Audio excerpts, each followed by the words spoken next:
नमस्कार साथियों, मैं आरोही कश्यप अपने YouTube चैनल पे आप सभी का स्वागत करती हूँ।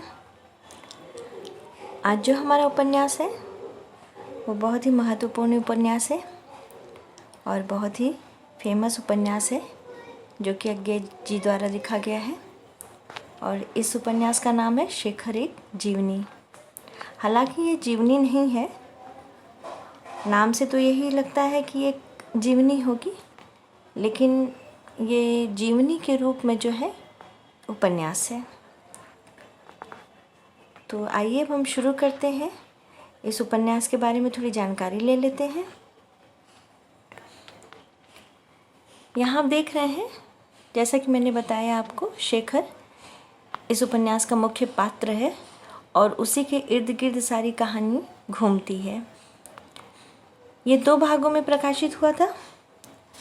पहला भाग जो है इसका वो 1941 में उसका प्रकाशन हुआ और जो इसका दूसरा भाग है वो 1944 में। इसके रचनाकार, इनका पूरा नाम है अज्ञे जी का सच्चिदानंद हीरानंद वात्स्यायन। हीरानंद इनके पिताजी श्री का नाम है, तो ये इनका पूरा नाम है। अब आइए थोड़ा सा उपन्यास के बारे में हम चर्चा कर लेते हैं। यहाँ पे मैंने बिंदुवार जो है चीज़ें लिखी हुई हैं और आपको इससे मैं अवगत कराना चाहूँगी। शेखर एक जीवनी उपन्यास की संवेदना 3 भागों में विभाजित है। संवेदना कह लीजिए या पूरे उपन्यास का जो मर्म है वो 3 भागों में विभाजित है। अज्ञे जी कहते हैं, तीनों भाग एक ही कथा सूत्र में बंधे होकर भी अलग अलग भी प्रायः संपूर्ण है। मतलब इनके कहानी का सूत्र तो एक ही है, शेखर, और शेखर के चारों तरफ भी कहानी घूमती है, लेकिन उसके जीवन के अलग अलग पहलुओं को इसमें दर्शाया गया है और ये अलग अलग होकर भी अपने आप में पूरे संपूर्ण लगते हैं। कहा जा सकता है कि जीवन 3 स्वतंत्र उपन्यासों का अनुक्रम है। मतलब ये जो जीवनी है, ये जो शेखर एक जीवनी है, वो 3 स्वतंत्र उपन्यासों का एक के बाद जो है क्रम से पूरा ये उपन्यास है। शेखर एक जीवनी के 2 ही भाग प्रकाशित हुए हैं। तीसरा भाग अप्रकाशित है, तो अभी उसका प्रकाशन नहीं हुआ है। और इसमें जो 2 भाग प्रकाशित हुए हैं उन भाग के 2 शीर्षक हैं। प्रथम भाग का शीर्षक है उत्थान। उत्थान मीन्स होता है किसी चीज़ का उदय होना, आगे बढ़ना। तो उत्थान है जिसके 4 खंड हैं। पहला है उषा और ईश्वर, दूसरा बीज और अंकुर, तीसरा प्रकृति और पुरुष, चौथा है पुरुष तथा परिस्थिति।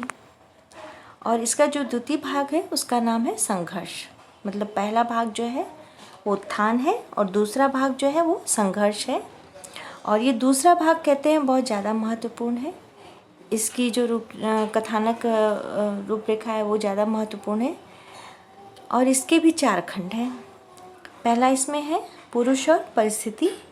मतलब जहाँ पहले खंड में कहानी विराम लेती है वहीं से दूसरा भाग जो है शुरू हो जाता है।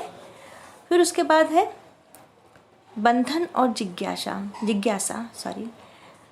तीसरा है शशि और शेखर। चौथा भाग है इसका धागे, रस्तियाँ और गुंझर। शेखर एक जीवनी उपन्यास का तीसरा भाग प्रकाशित न होने से इस जीवनी रूपक उपन्यास की कहानी अधूरी प्रतीत होती है। मतलब कुछ न कुछ थोड़ा सा अधूरा रह जाता है। और शेखर एक जीवनी की रचना जो है वो प्रत्येक दर्शन, मतलब पहली ये गद्य रचना है जो प्रत्येक दर्शन या कह लीजिए पूर्व दीप्ति, जिसको हम फ्लैशबैक भी कहते हैं। बहुत सी फिल्में जो हैं वो फ्लैशबैक पे आधारित हैं। तो उस शैली में इस साहित्य की रचना हुई है। यह उपन्यास हिंदी मनोवैज्ञानिक उपन्यास परंपरा की प्रौढ़तम प्रस्तुति है। मतलब अज्ञे जी ने शेखर के जीवन में जितने उतार चढ़ाव, घटनाएं जो भी होती हैं उनके माध्यम से उन्होंने हर व्यक्ति के पक्ष का आंतरिक बाह्य मतलब बहुत मनोवैज्ञानिक ढंग से उसका चित्रण किया है। इसमें इन्होंने जो भी मनोवैज्ञानिक है, फ्रायड हो गए, युंग हो गए, उनके विश्लेषण सिद्धांतों को भी इसमें मतलब वो झलक दिखती है। तो इस तरह से आप कह सकते हैं कि ये उपन्यास बहुत ही प्रौढ़ है। मतलब ये बहुत ही महत्वपूर्ण है और इसमें बहुत ही गूढ़ बातें बताई गई हैं। बहुत ही गहराई से एक एक बात को रखा गया है कि हर अवस्था की जो है एक जिज्ञासा होती है, एक इच्छा होती है, एक भूख होती है, उसको इन्होंने बहुत अच्छे से इसमें दर्शाया है। अज्ञे जी की जो भाषा है वो संस्कृति निष्ठ है, क्योंकि वो भाषा पे उनके बहुत अच्छा अधिकार था। हिंदी, संस्कृत, उर्दू, मतलब हर भाषा पे मतलब जो ये मुख्य भाषाएं हैं हमारे देश में जो सहज रूप से बोली जाती हैं, उस पर उनका बहुत अच्छे से अधिकार था। और अज्ञे जी संस्कृत निष्ठ भाषा हिंदी उपन्यास की भाषिक सर्जनात्मकता को उत्कर्ष पर पहुंचाने का काम किए हैं। इस उपन्यास में कुछ साहित्यिक हिंदी के तत्सम शब्द, ठेठ देशज, अंग्रेजी, अरबी और फारसी, मतलब ये कुछ भाषाएं हैं जिनका इन्होंने उन्मुक्त प्रयोग किया है इनमें, चाहे वो देशज शब्द हो, चाहे अंग्रेजी के शब्द हो, अरबी हो, फारसी हो, बहुत अच्छे से उसका संयोजन किया है, जिससे कि ये जो इनकी रचना है वो बिल्कुल सजीव प्रतीत होती है। पात्रों के जो संवाद हैं वो छोटे हैं, सहज हैं, सरल हैं, लोगों को समझ में आ जाते हैं और जितने भी पात्र हैं उनके अनुकूल हैं। शेखर एक जीवनी के माध्यम से अज्ञे जी ने शेखर के जीवन की आंतरिक एवं बाह्य सभी पक्षों का चित्रण करने के साथ ही शेखर के व्यक्तित्व निर्माण के मूल कारणों का मनोविश्लेषणात्मक चित्रण किया है। मतलब जो शेखर का व्यक्तित्व है बचपन से लेकर के और अब जब वो जेल में है, जेल यात्रा में उसका जीवन चल रहा है, यहीं पे जेल के अंदर ही बैठे बैठे वो सारे अपने जीवन में बिताए हुए क्षण, उन सब के बारे में सोच रहा है और कड़ी दर कड़ी हर चीज़ें जो है उसके सामने दिखती जा रही हैं। और उसके माध्यम से जो अज्ञे जी हैं उन्होंने बहुत अच्छी तरह से उसके मनोभावों को, उसकी संवेदनाओं को, उसके उद्गार को, सबको बहुत अच्छे से व्यक्त किया है। प्रेमचंद जी ने कहा था कि आने वाला उपन्यास चरित्र प्रधान होगा और यह उपन्यास उनके इस कथन को चरितार्थ करता है। जैसे पहले के उपन्यास में कोई घटना होती थी, सामाजिक कुछ मुद्दे होते थे, उनको उठाया जाता था, देश प्रेम होता था, लेकिन जैसे जैसे आधुनिकता का संचार होने लगा, स्वातंत्रवाद आने लगा, तो ये जो है निजी व्यक्तिगत मतलब उपन्यास लिखे जाने लगे, किसी व्यक्ति विशेष पर आधारित, उसकी मनोभावनाओं पर आधारित उपन्यासों की रचना होने लगी। और ये बात प्रेमचंद जी ने पहले ही कहा था और इस उपन्यास को पढ़कर ऐसा ही लगता है। शेखर एक जीवनी अज्ञे जी द्वारा रचित सबसे अधिक बार पढ़ा गया नावल है, मतलब उपन्यास है।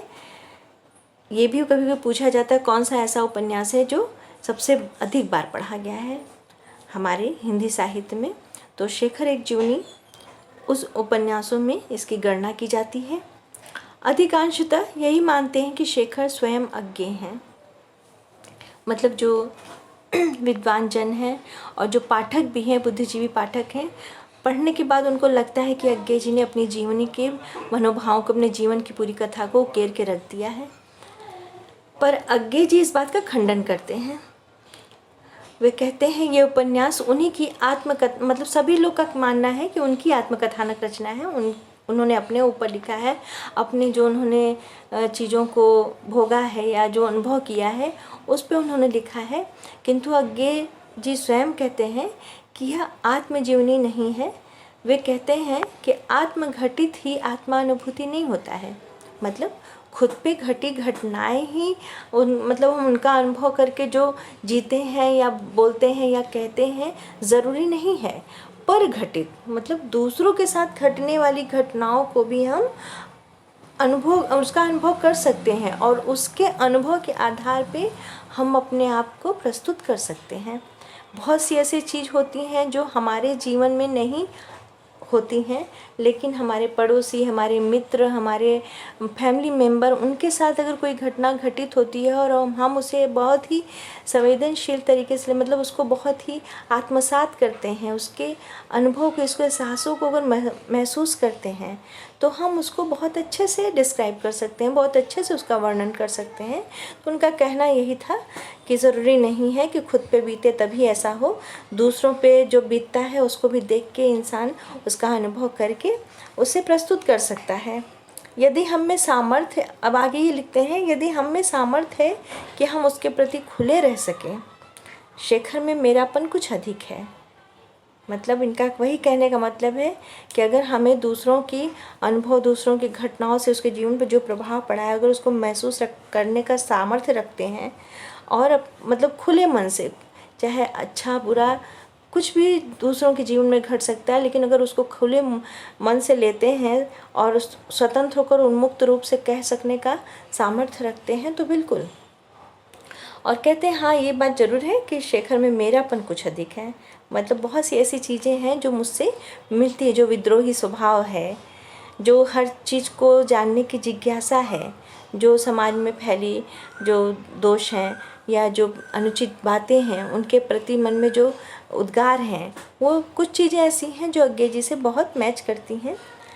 शेखर एक जीवनी का निर्माण मूलतः 3 तत्वों से हुआ है: अहम, भय और काम।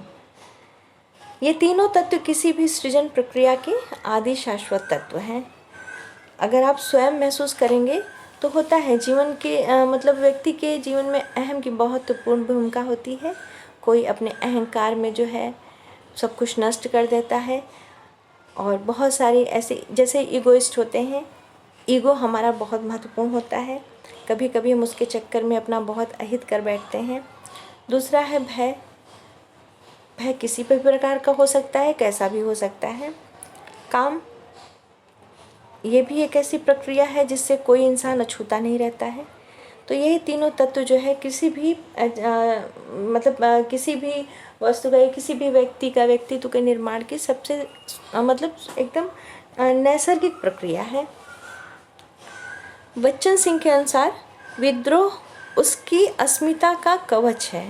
अब बच्चन सिंह जी लिखते हैं, ये अज्ञेय जी के बारे में कह रहे हैं, मतलब अज्ञेय जी को संबोधित करके शेखर एक जीवनी पे शेखर के बारे में कहते हैं कि जो शेखर का व्यक्तित्व इसमें दर्शाया गया है, तो वो जो विद्रोह दिखाता है, जो अपना गुस्सा दिखाता है, क्रोध दिखाता है, वो क्या है, उसकी अस्मिता का कवच है। मतलब अपने किसी मनोभावना या अपने किसी बात को छुपाने के लिए वो इस तरह से विद्रोह करता है, वो उसका एक रक्षा कवच है, समझ लीजिए। कभी कभी होता है ना, हमसे गलती हो जाती है, लेकिन सामने वाले को उसका आभास न हो तो हम उसे किसी दूसरे मनोभाव में ले जाते हैं, हम गुस्सा शुरू कर देते हैं, हम छोटी छोटी बात पे बोलना शुरू कर देंगे, लड़ना झगड़ना, ताकि उस आदमी का ध्यान हमारी कमियों की ओर न जाए। तो ये एक तरह से वो अपना कवच समझते हैं। फिर बच्चन सिंह जी कहते हैं, वह विद्रोह करता है सामाजिक प्रणालियों के विरुद्ध, विवाह के विरुद्ध, प्रेम के विरुद्ध, माँ बाप के विरुद्ध, हर चीज़ के विरुद्ध। मतलब शेखर एक ऐसा चरित्र है जो सामाजिक प्रणाली से जुड़े जितने भी कार्य हैं, जो भी घटनाएं हैं, उनका विरोध करता है। विवाह के भी वो खिलाफ रहता है, और प्रेम करता ज़रूर है, बट उसे स्वीकार करने में उसे बहुत प्रॉब्लम होती है। माँ बाप के विरुद्ध रहता है, और जो भी चीज़ें हैं उससे वो मतलब नाराज़ सा रहता है, हर बात में उसे जो है संतुष्टि नहीं मिलती, हर चीज़ में उसको कुछ न कुछ कमी लगती, उसका विरोध करता रहता है। तो विद्रोही उसका स्वभाव ही स्वाभाविक स्वभाव बन गया है। उपन्यास में प्रमुख और गौड़ कुल मिलाकर 85 से अधिक पात्र हैं। सभी पात्रों का शेखर के व्यक्तित्व निर्माण में महत्वपूर्ण योगदान है।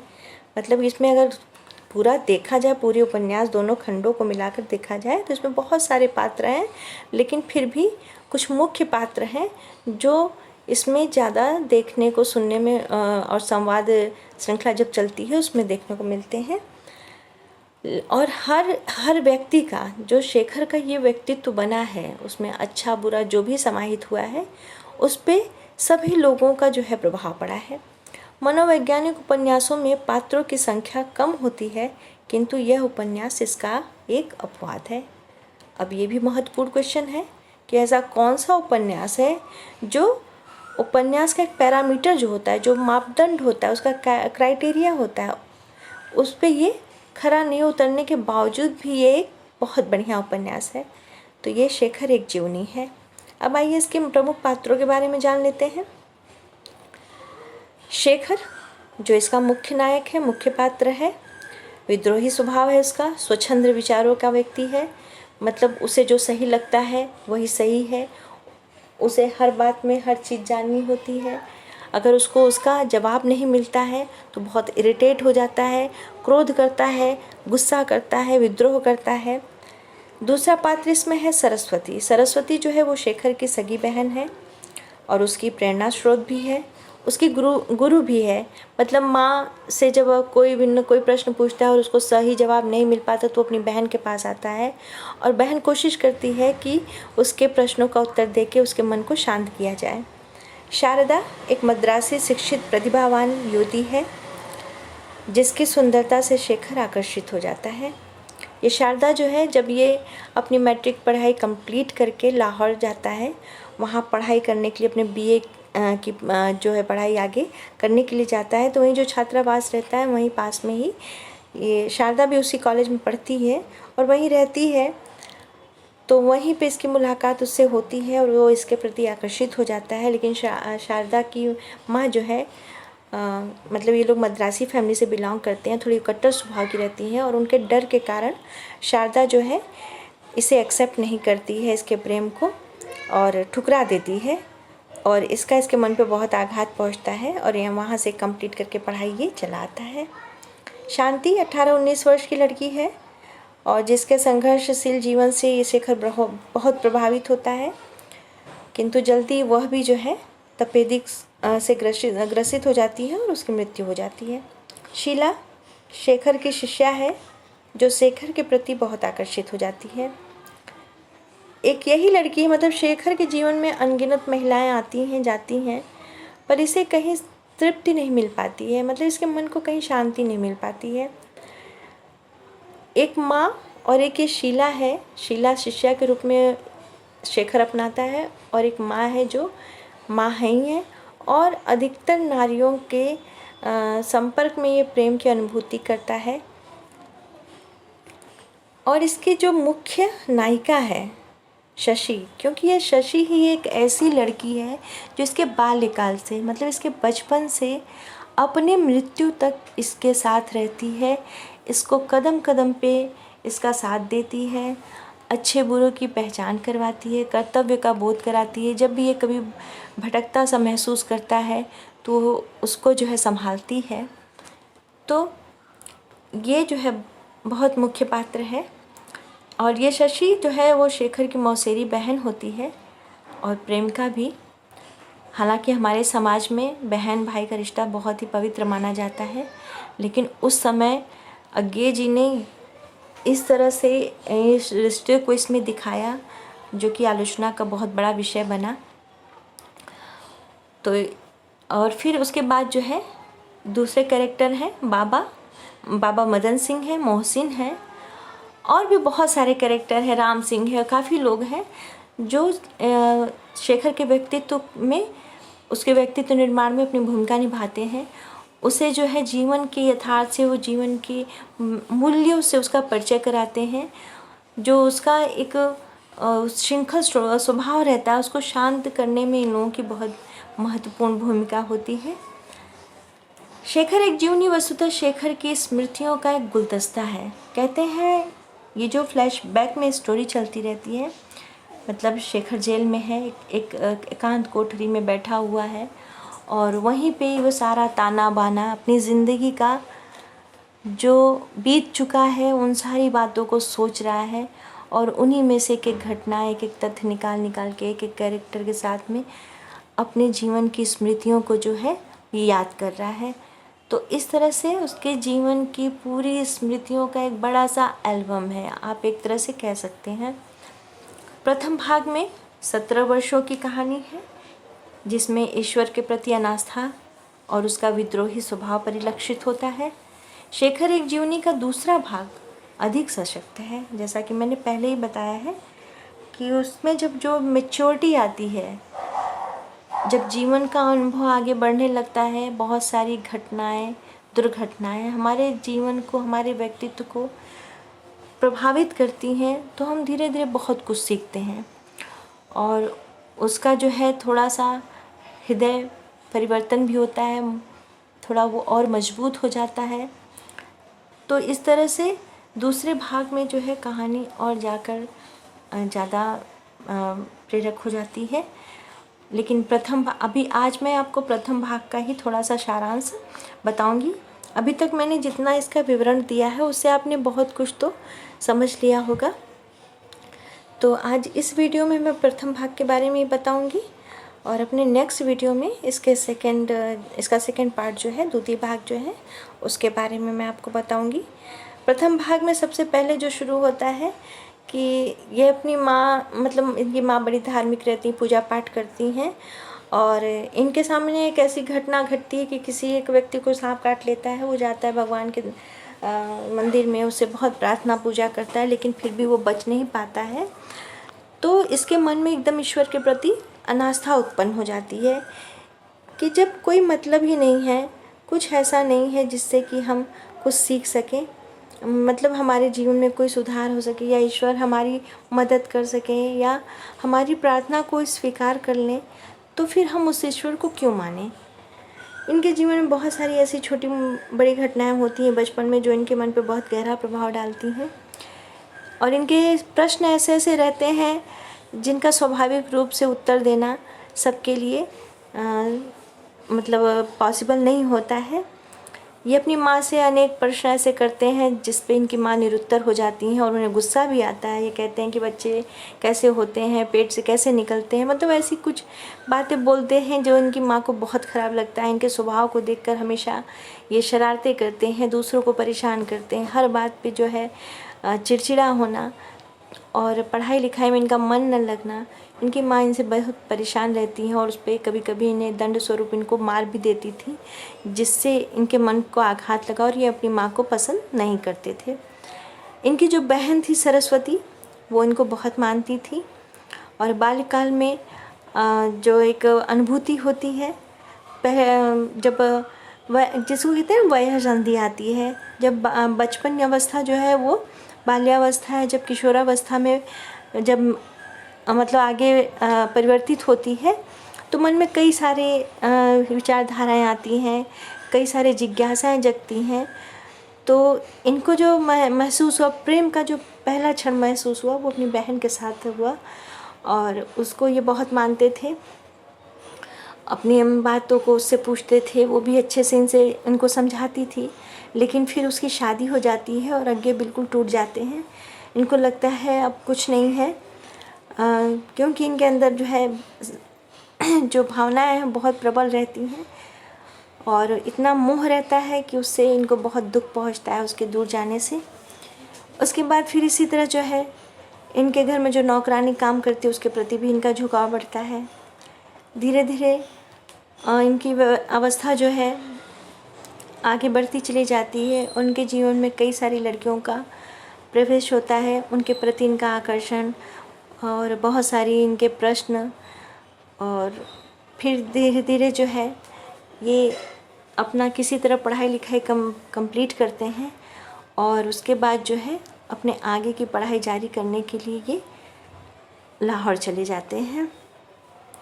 तो ये 17 वर्षों का जो इनका सफ़र रहता है, जो उसके उतार चढ़ाव हैं, वो प्रथम भाग में दिखाया गया है और इसका द्वितीय भाग जो है वो मैं आपको अगले वीडियो में उसकी व्याख्या मैं करूँगी। तो तब तक के लिए बहुत बहुत आपका धन्यवाद मेरी वीडियो देखने के लिए। और अगर कोई भी आपको इसमें डाउट हो, कोई भी अगर बात आपको समझ में नहीं आई हो या कुछ भी आपको लगा हो कि सही नहीं है, तो प्लीज़ आप कमेंट करिएगा, प्लीज़ मुझे बताइएगा। Okay, thank you so much.